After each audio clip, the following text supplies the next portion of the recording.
Hello, everybody. Welcome to Repairing the Shattered. I'm here with Sharon Hicks, and we're going to talk today about transitions. Why transitions?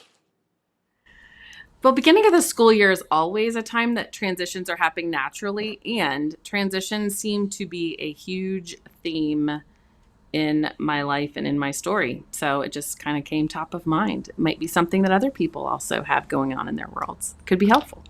Absolutely. So, tell me what kind of transitions you think we should be talking about today.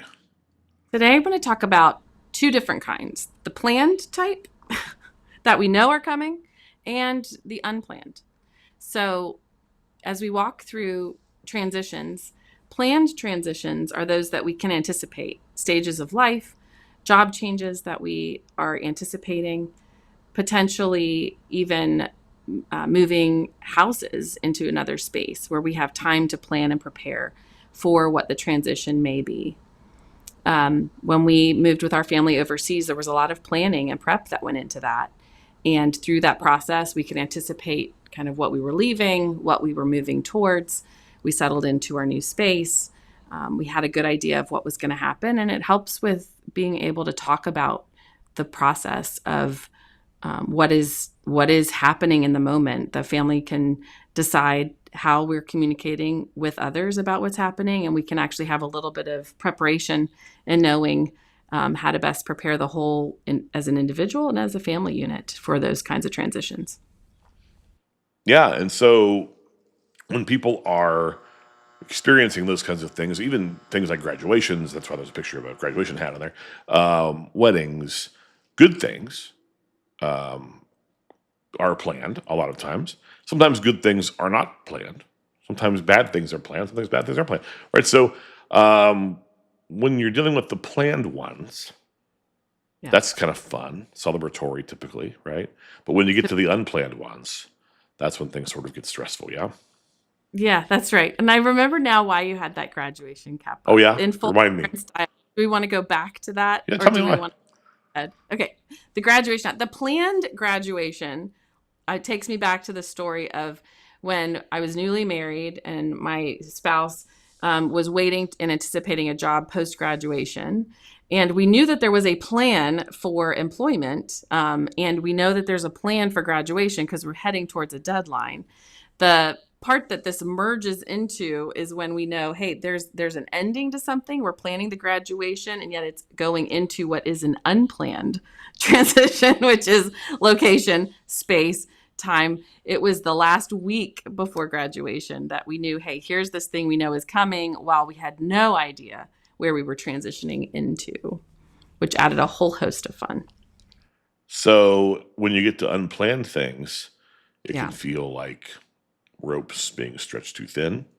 It can. It feels like the resources that we maybe had where we thought, hey, we have a mind's eye view of what we think is going to happen, and then it shifts kind of last minute.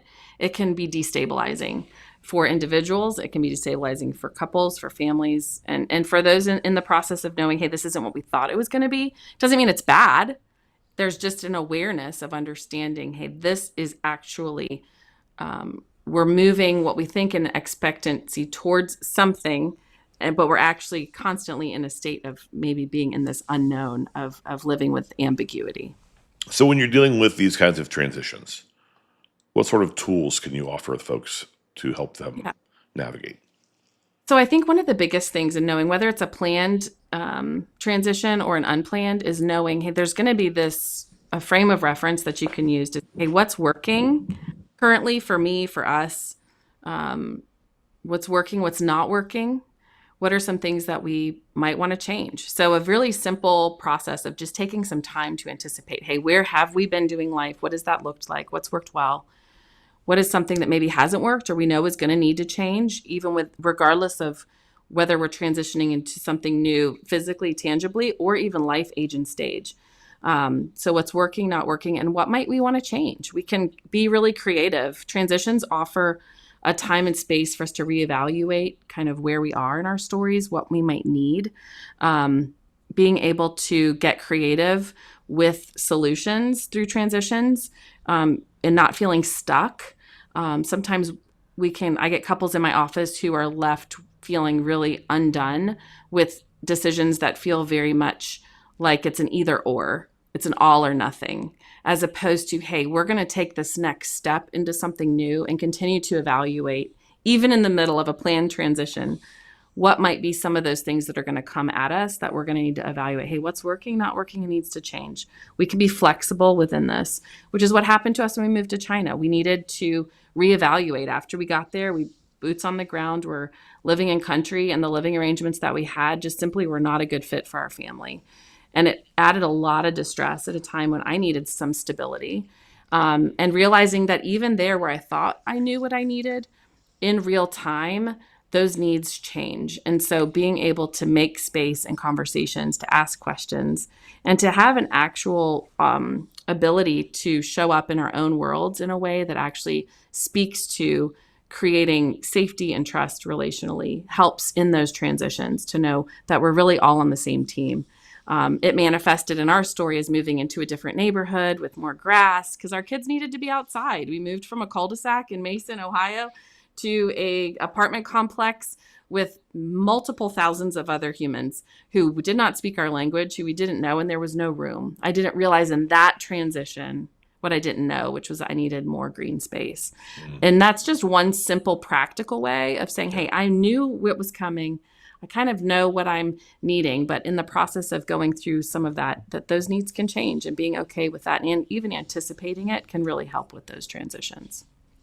Yeah. So if you're thinking about working with folks who are, coming in and maybe and it's empty nesting or as a relationship, or maybe they've moved recently, or something has sort of triggered some conflict or some stress in the relationship, what can you offer them, or why should they come see you? Yeah, that's a great question. A lot of times transitions can unearth a lot of grief from other transitions that maybe we haven't known were coming. So what I offer is space to hear stories, to ask questions about where else have these feelings, internalized or externalized, surfaced. And a lot of times I'm able to sit with people and find patterns that have come throughout their stories to help just make sense of what's happening in the moment. Because conflict can come all of a sudden in these really pivotal and important times where we're really needing to feel more like we're on the same team, or that we know that we are able to make decisions from a place of feeling connected with ourselves and with others. And so I really help people be more in alignment with where they are now, where they've been, and kind of look forward to what's to come. Is there anything else that you want to tell people about transitions or how to access your services, anything like that? Yes, I would like to just encourage people to really get curious about their own stories. For someone who's not moved a lot, it can feel really disorienting to make a move even across the state. For someone who grew up moving, it can feel really overwhelming to stay put for a long period of time. So the more we're able to just stay curious, the more we're able to support each other. A lot of services that I provide for individuals and couples are really being able to look at some of those patterns from family of origin and from our own current story, so we can live fully in the here and now. I as a child who moved a lot, I actually moved my kids a lot more. And so one of the things that we do really well, and I'm currently in the middle of a huge transition, is being able to celebrate what's been, grieve what we're saying goodbye to, and look ahead with expectant hope for what's to come. So, Love that. Well, thanks for everything you do. And if you want to access more information about how to work with Sharon, go to SharonHicks.net, and we will see you next time right here on Repairing the Shattered. This podcast is for educational and entertainment purposes only. The information provided by Sharon Hicks and Kirk Shepard should not be considered clinical advice. For more information about Sharon Hicks and Kintsukuroi counseling, go to SharonHicks.net.